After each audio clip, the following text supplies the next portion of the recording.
His body was discovered in an alley, not with a bullet hole, but with a single silver dollar placed in his mouth, a cold and eternal symbol of his betrayal. He was an accountant, a man of numbers and ledgers, who for years enjoyed the trust and generosity of Bumpy Johnson, but he broke the unwritten rule of loyalty for 30,000 pieces of silver, and his death became a dark parable whispered throughout the underworld. This is the story of how loyalty, the most valuable currency in Bumpy's kingdom, was traded for money, and how that transaction resulted in an execution that was both a punishment and a fiscal message.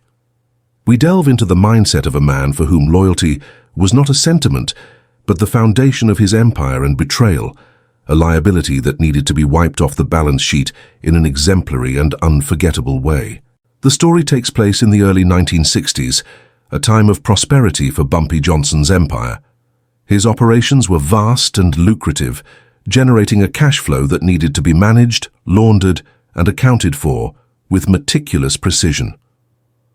The man in charge of this task was Abacus Simmons. Albert wasn't a gangster. He was a brilliant accountant, a quiet, bespectacled man who lived in a suburban neighborhood with his family. For over a decade, he was the financial mastermind behind Bumpy, transforming dirty street money into legitimate investments, from real estate to small businesses. He was generously rewarded for his services, and more importantly, enjoyed a level of trust few possessed. Bumpy treated him not as an employee, but as a valuable advisor, a member of his inner circle, whose loyalty he believed to be as solid as the numbers in the books he kept. Albert Simmons's fatal mistake was a moral miscalculation, born from a combination of silent greed and a growing sense of entitlement. Over the years, seeing the enormous sums of money passing through his hands, he began to feel less like a partner and more like an undervalued servant. He saw Bumpy's wealth and compared it to his own comfortable but limited salary. He began to rationalize. He wasn't one of the street thugs. He was the genius who made it all possible. He deserved more. The opportunity arose when a federal investigation began closing in on one of the rival crime syndicates. An ambitious IRS agent, knowing Albert's reputation, made a secret approach. The offer was simple: total immunity and a substantial government reward in exchange for ledgers, accounts, and testimony that could lead to Bumpy Johnson. For Albert, faced with the temptation of an instant and luxurious retirement, loyalty became an abstraction, and the $30,000 of reward a very tangible reality. Albert's betrayal was executed with the precision of an accountant. He began making copies of secret ledgers, photographing documents, and compiling a devastating dossier on Bumpy's financial empire. He met with his IRS contact in discreet locations, feeling like a spy in a Cold War movie. His arrogance convinced him that he was invisible. He was just the accountant, a gray, forgettable man operating behind the scenes. He believed Bumpy's network was focused on the streets, the informants, and rival gangsters. He couldn't imagine Bumpy's gaze penetrating his suburban world of manicured lawns and tax receipts. He fundamentally underestimated the nature of Bumpy's paranoia, a paranoia that had been elevated to the level of an art, a discipline that demanded verification of everything and trust in absolutely no one. Albert forgot that, in Bumpy's world, trust wasn't a gift, but a loan that could be revoked at any time.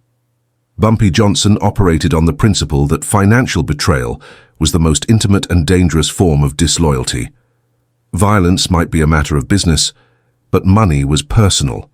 It was the lifeblood of his empire. He had built security systems within his financial systems, checks and balance sheets that only he knew about. One of these systems was a small front business, a laundromat, whose profits were intentionally misreported in one of the main ledgers, a deliberate error that served as a canary in the coal mine. Only Bumpy and his most trusted contact knew that the laundromat's numbers were fake. When Bumpy received a whisper from one of his low-level government contacts about a big fish the IRS was about to catch, he immediately activated his test. He instructed the laundromat manager to report a drastically different profit. He then waited to see which number would appear in subsequent investigations. Confirmation of Albert's betrayal came a few weeks later. Through a lawyer on his payroll with access to some preliminary investigation documents, Bumpy saw what he needed. The IRS dossier contained the laundry's incorrect numbers only Albert could have provided from the ledgers he controlled. The trap had worked. The proof was irrefutable. For Bumpy, the discovery wasn't an explosion of rage, but a cold, heavy disappointment. Albert, the man he had trusted with the deepest secrets of his empire, the man whose family he had helped, had sold him out for government money. The betrayal wasn't just a risk to his business, it was a personal violation. The response, therefore, needed to be equally personal, a statement that would be understood by anyone who dealt with underworld finances. The final accounting always belongs to the boss. The trap for Albert didn't involve weapons or intimidation. It was a simple phone call. Bumpy called Albert at home on a Saturday night, a time when he would be with his family, relaxed and feeling safe. Bumpy's voice was calm, even friendly. He didn't accuse him of anything. Instead, he said, "Albert, I have a bonus for you. A thank you for all your years of hard work. I'll send one of my boys to deliver it. Just make sure you're alone." The genius of this approach was its psychological cruelty. For Albert, the call was a bolt of terror. There was no way Bumpy could know, or was there? The mention of a bonus sounded like a sinister understatement. The instruction to be alone was a command that isolated him from his family, the very family for whom he would claim to be committing the betrayal. The call plunged him into a purgatory of uncertainty and dread, forcing him to wait for a fate he didn't know. That night, Albert sent his wife and children to the movies, a flimsy excuse that barely concealed his panic. He waited in his quiet suburban home, each creak of the floorboards, each passing car sounding like the arrival of his executioner. Finally, the doorbell rang. At the door stood not an intimidating henchman, but a young messenger in a well-tailored suit. The young man said nothing. He simply extended a small velvet box resembling a jewelry box. Albert took it with trembling hands. The messenger turned and walked away. For a moment, Albert felt a wave of relief. Perhaps it really was a bonus. Perhaps he was being paranoid. He opened the box. Inside, on a bed of black satin, there was no gold watch or diamond cufflinks. There was a single silver dollar, antique and polished, from the 1920s. The silver dollar was a symbol that Albert, as a man who knew the history of the underworld, understood instantly. It harkened back to the Prohibition era, when gangsters would leave a silver coin on the bodies of traitors or informants, the final payment for their services, a symbol that they had been bought and paid. It was the underworld's version of Judas and his 30 pieces of silver. At that moment, Albert knew with absolute certainty that Bumpy knew everything. Relief turned to utter terror. The silver dollar wasn't a threat, it was a sentence. It was Bumpy's way of saying, "I know you've been bought. This is your final payment." The symbol was far more terrifying than any verbal threat.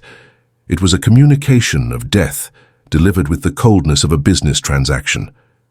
The genius of psychological torture lay in giving him that moment of false hope before plunging him into the certainty of his condemnation. The turning point for Albert was that silent revelation. He realized the depth of his miscalculation. He hadn't been smarter than Bumpy. He'd been a pawn in a much older game. He spent the rest of the night in a feverish state of panic, weighing his options but knowing he had none. Run away? Bumpy would find him. Go to the police? He'd lost his credibility as a witness, and Bumpy would catch him before any protection could be effective. He was trapped in a snare of his own greed. The punishment didn't come that night, nor the next. Bumpy let him fester in his terror, a form of torture that was Bumpy's specialty. Every day Albert woke up was a surprise, and every night he went to bed, he wondered if it would be his last. Bumpy's bonus wasn't the coin, but the gift of relentless fear. The final consequence came a week later. Albert Simmons' body was found in an alley behind an office building in the financial district, a place he knew well. There were no signs of a struggle. The cause of death was a heart attack, or at least that's what the coroner, who was on Bumpy's payroll, officially declared. Rumors in the underworld, however, told a different story. That he had been literally scared to death, or that he had been given a choice that led to a fatal collapse. The detail that transformed his death from an anonymous tragedy into a powerful message was found by the police. A single, gleaming 1921 silver dollar had been firmly placed in his mouth. The message was unmistakable to everyone in the underworld and to the IRS agent who recruited him. The informant had been silenced and the payment delivered. The symbolic message of Albert's death was devastating in its clarity. For the underworld, it was a visceral reminder of Bumpy Johnson's #1 rule. Loyalty was sacred, and betrayal, especially for money, was a capital offense. The silver dollar became an infamous symbol, a reminder of Abacus Simmons' fate. The story served to reinforce financial discipline within his organization, ensuring that no one else dared consider betrayal as a retirement option. For the authorities, the message was equally clear: their informants were not safe. Bumpy could reach them, and his justice was swifter and more final than that of the legal system. The investigation against Bumpy lost its key witness and eventually crumbled for lack of evidence. The historical impact of this event was the strengthening of the myth of Bumpy's financial omniscience. It showed that his control extended beyond street violence and penetrated ledgers and bank accounts. He cultivated the image of a man who could track every penny and therefore every act of disloyalty. This made the task of infiltrating or investigating his operations exponentially more difficult for the authorities. He not only defeated the immediate threat, he vaccinated his organization against similar future threats. The story of the accountant who was paid with a silver dollar became part of the curriculum of everyone operating in organized crime in New York. The silver dollar symbol was particularly ingenious. It was visual, memorable, and laden with history. It linked Albert's betrayal to the long, dark history of underworld informants and traitors, placing him in the same shameful pantheon. It was a kind of brand, a stain that not even death could erase. It also served as an act of supreme contempt. For a man like Albert, who had spent his life dealing with millions, to be paid with a single coin was the ultimate humiliation, a reduction of his value to symbolic insignificance. Bumpy didn't just kill him, he mocked him in death. The psychology behind Albert's punishment was designed to maximize terror. The anticipation, the uncertainty, the symbolism of the coin, everything was calibrated to dismantle the mind of a methodical and calculating man. Albert lived in a world of certainties and numbers. Bumpy plunged him into a world of existential fear and deadly symbolism, an environment in which he could not operate. By attacking Albert's mind first, Bumpy broke him long before his body gave way. It was a two-stage execution, with the psychological phase being the most brutal.